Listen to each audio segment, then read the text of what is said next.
What if I told you that one dance could unravel a decades-old mystery and bring a ghost back to life? Stay with me until the end of the story. You won't believe what happens when a mysterious widow challenges the wrong man to dance. If you love stories that will leave you breathless, subscribe to this channel right now, because what you're about to hear will haunt you long after it ends. The widow at the party smiled. Dance with me if you can. The champagne glasses clinked like wind chimes in a graveyard as Marcus Chen stepped into the Valentine Manor, a sprawling estate perched on the cliffs of Ravens Hollow, where the annual charity gala attracted the wealthy and the wicked in equal measure. And he had come not for charity, but for answers about his brother Daniel, who had vanished without a trace exactly 3 years ago at this very party, leaving behind only a cryptic text message that read, "The widow knows," and a wedding ring that didn't belong to him. The ballroom glittered with crystal chandeliers that cast dancing shadows across marble floors, and among the sea of designer gowns and tailored suits, Marcus spotted her immediately. Elena Blackwood, the widow whose husband had died in a mysterious boating accident 5 years prior, standing alone by the terrace doors in a blood-red dress that seemed to drink in the light, her dark hair cascading over pale shoulders, her lips curved in a smile that promised secrets and sorrow in equal measure. She was watching him, had been watching him from the moment he entered, and as their eyes met across the crowded room, she lifted her champagne glass in a silent toast and mouthed words that made his blood run cold. "You came." Marcus pushed through the crowd, his heart hammering against his ribs. But before he could reach her, a hand gripped his shoulder. Detective Sarah Morrison, his brother's former partner. Her face grave beneath the glittering mask she wore. "Don't," she whispered urgently. "Elena Blackwood is dangerous. Your brother discovered something about her, something that got him killed. I'm sure of it, even though we never found a body." But Marcus shook off her hand because he had spent 3 years following dead-end leads and drinking himself to sleep. 3 years of his mother's tears and his father's silent rage. And if Elena held even a fragment of truth about Daniel's disappearance, he would tear it from her with his bare hands if necessary. He crossed the remaining distance, each step feeling like walking through water. And when he finally stood before her, Elena's smile widened, transforming her beautiful face into something almost predatory. "Marcus Chen," she said, her voice like honey poured over broken glass. "I've been waiting for you, wondering if you'd have the courage to face me, to learn what your brother learned before he—" She paused, her eyes glittering with something that might have been tears or might have been triumph. "Before he understood the price of truth." The orchestra began playing a waltz, the notes spiraling through the air like ghosts, and Elena extended her hand, her fingers adorned with rings that caught the light like trapped stars.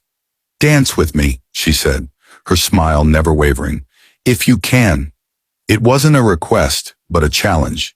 A dare wrapped in velvet menace, and Marcus knew with absolute certainty that accepting her hand would change everything, that some threshold would be crossed from which there was no return. But he thought of Daniel's empty apartment, his unsent emails, his unfinished life, and he took her hand, feeling the coldness of her skin against his palm as she led him onto the dance floor. They moved together in silence at first, rotating through the sea of other dancers who seemed to blur and fade until they were alone in a bubble of music and memory. And Elena leaned close, her breath warm against his ear as she whispered, "Your brother was brilliant, you know.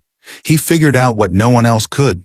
He discovered that my husband didn't die in an accident, that someone murdered him and made it look like he fell overboard during a storm. Someone who wanted something he had, something worth killing for." Marcus's grip tightened on her waist, his mind racing. "Who?" he demanded, but Elena shook her head, her expression shifting to something that looked almost like grief. "Dance first, answers later," she murmured. "Because once you know the truth, you can never unknow it. And the truth about your brother, about my husband, about all of this," she gestured vaguely at the opulent party around them, "is far more terrible than you imagine."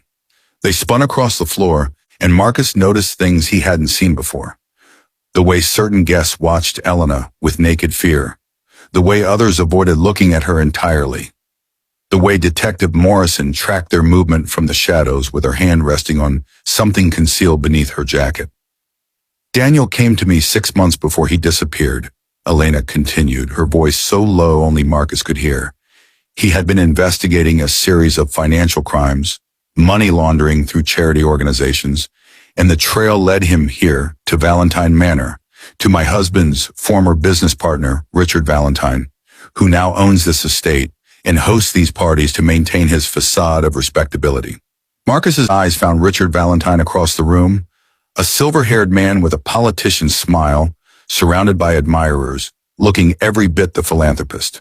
"You're saying Valentine killed your husband and my brother?" Marcus asked, but Elena's laugh was bitter and hollow. "If only it were that simple," she said, and there was such pain in her voice that Marcus almost stumbled. "Richard didn't kill anyone directly. He never does. He has others do his killing for him. And your brother, brilliant, stubborn Daniel, he found proof. He found the offshore accounts and the shell companies and the trail of bodies that Richard has left behind over 20 years of operation. But Daniel made a mistake. He trusted the wrong person." The music swelled, reaching a crescendo, and Elena pulled Marcus closer. So close he could see the fine lines around her eyes, the exhaustion beneath her makeup, the desperate hope that flickered in her gaze. "He trusted Detective Morrison," she whispered, and the world seemed to tilt beneath Marcus's feet. Sarah was Richard's inside connection, his insurance policy, the one who made sure investigations went nowhere, who buried evidence and silenced witnesses. And when Daniel came to her with his findings, thinking she would help him, she delivered him straight to Richard Valentine's disposal team. Marcus tried to pull away to look for Morrison, but Elena held him fast with surprising strength. "Don't," she hissed. "Don't let her know that you know, not yet, not until you understand everything." His mind reeled, memories reshuffling themselves into new horrifying patterns. Morrison's insistence that Daniel had probably just run away, her discouragement of his private investigation, her presence here tonight, watching, waiting. "Why are you telling me this?" Marcus managed to ask through the roar in his ears. "Why now?" Elena's smile returned, but this time it was sad, infinitely sad. "Because I loved my husband," she said simply, "and I've spent 5 years gathering evidence, becoming the perfect grieving widow, attending these parties, and playing the role of the tragic, lonely woman while I collected every scrap of information about Richard's operation, every transaction, every death, every crime, and I'm almost ready to expose him, to destroy him the way he destroyed everything I held dear. But I need help. I need someone brave enough and angry enough to see this through to the end. And your brother knew that, Marcus. That's why he came to me before he died. Why he gave me his research and made me promise that if anything happened to him, I would find you and tell you the truth." Marcus felt tears burning behind his eyes, grief and rage warring in his chest. "Daniel's really dead then," he said, and it wasn't a question because he had known, deep down, had felt his twin's absence like a missing limb, but hearing it confirmed, shattered something inside him. Elena nodded slowly. "They took him from the party 3 years ago tonight," she said, her voice breaking. "Morrison drugged his drink, and Richard's men escorted him out under the pretense that he was ill, and they—" She stopped, closing her eyes. "They made sure he would never be found, but before they took him, Daniel managed to hide something crucial, and he left a message with me, a riddle only you would understand. Tell Marcus to remember the treehouse password." The words hit Marcus like a physical blow, memory flooding through him with crystalline clarity. Their childhood treehouse in their grandmother's backyard, the password they had created when they were 8 years old, a series of numbers and letters that spelled out coordinates. Coordinates to a place only they knew about, a hollow beneath the floorboards where they had hidden their treasures and secrets. "He hid the evidence," Marcus breathed, understanding dawning.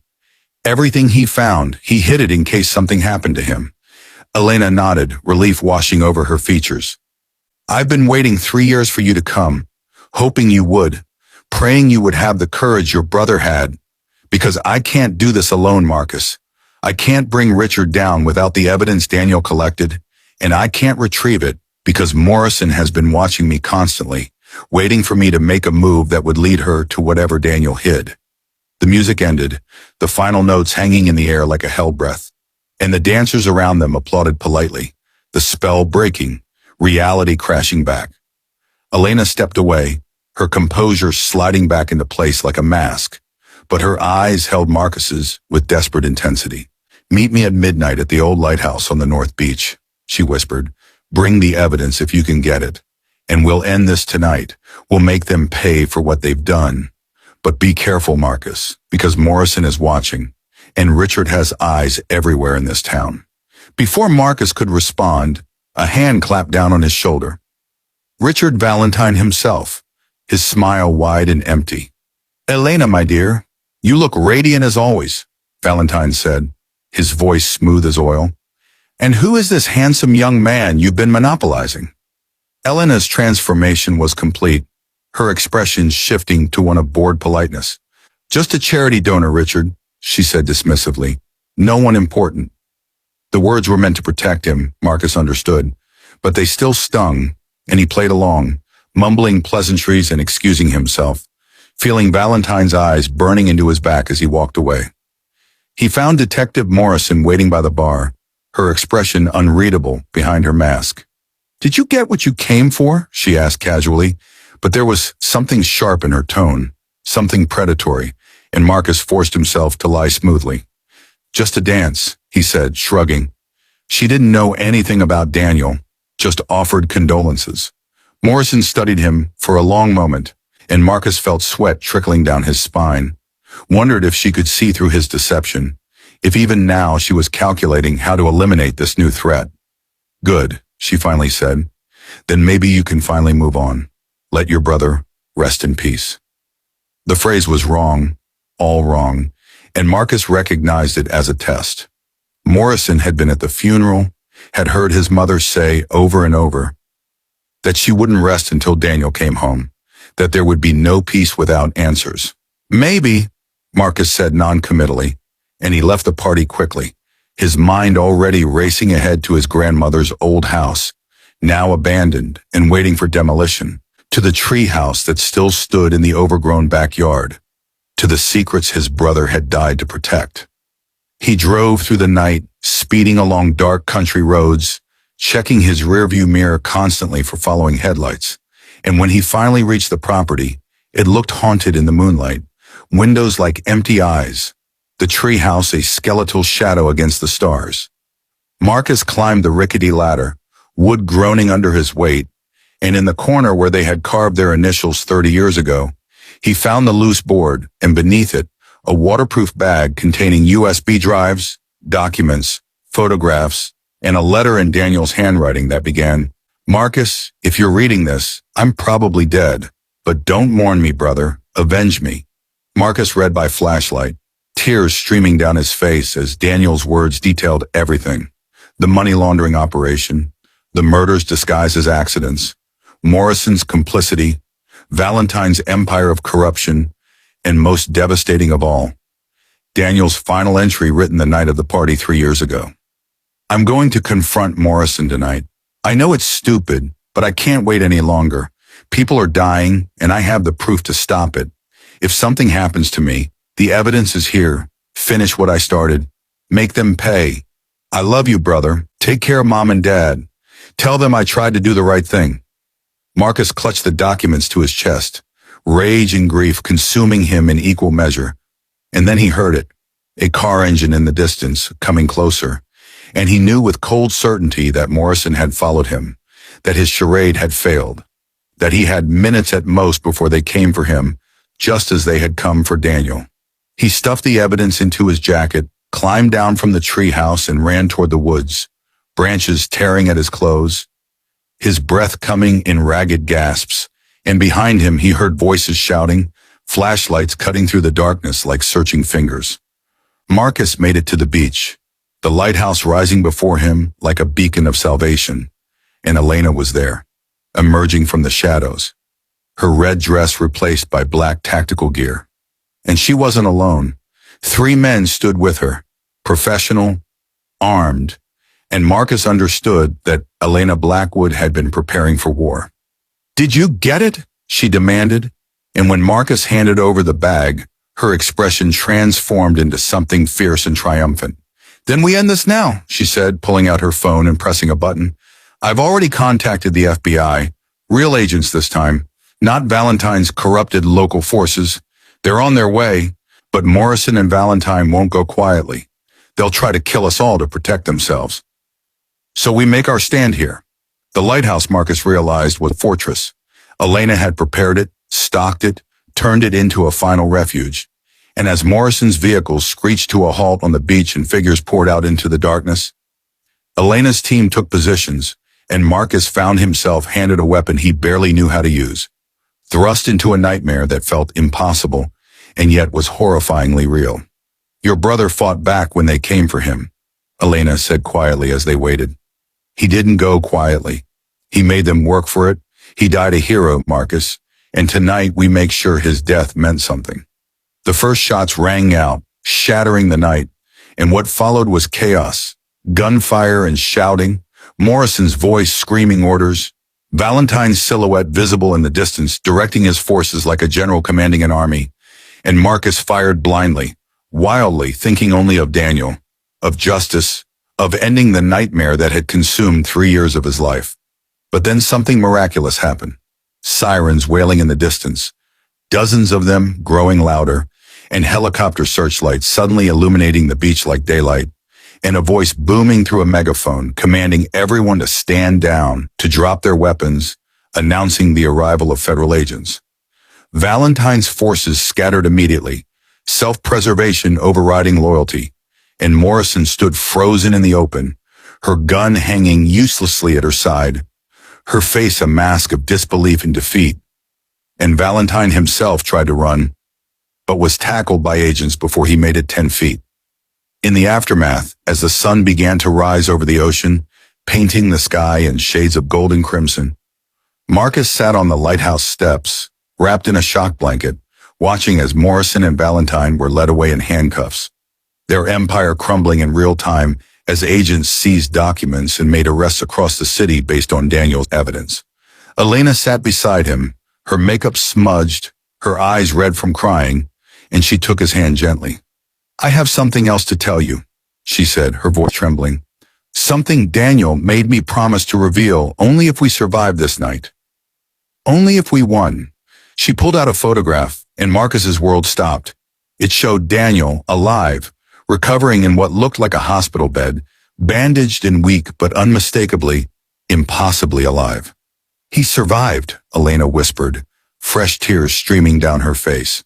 "Barely, but he survived. Valentine's men thought they'd killed him, but Daniel crawled out of that grave, made it to a road where a truck driver found him. But his injuries were severe. He was in a coma for 8 months, and when he woke up, he had no memory, couldn't remember his name, or where he came from, or what had happened to him." Marcus couldn't breathe, couldn't think, could only stare at the photograph of his brother, his twin, the other half of his soul who he had mourned and grieved, and carried like a wound in his chest.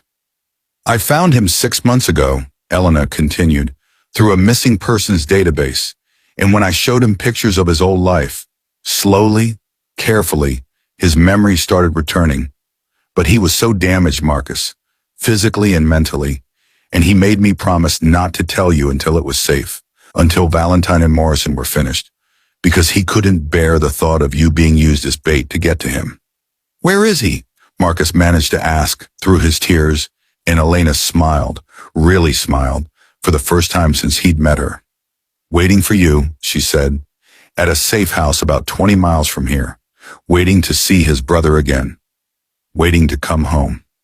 The FBI agent who had been taking Marcus's statement overheard and nodded permission, and Elena drove Marcus through the morning light, neither of them speaking, the weight of everything that had happened settling over them like a blanket. And when they finally pulled up to a small cottage hidden among pine trees, Marcus saw him, Daniel, standing in the doorway, older and scarred and leaning on a cane, but alive, impossibly, miraculously alive. They collided in the driveway, holding each other and sobbing, brothers reunited across a chasm of pain and loss and resurrection. And Daniel whispered, I'm so sorry I put you through this." But Marcus just held him tighter.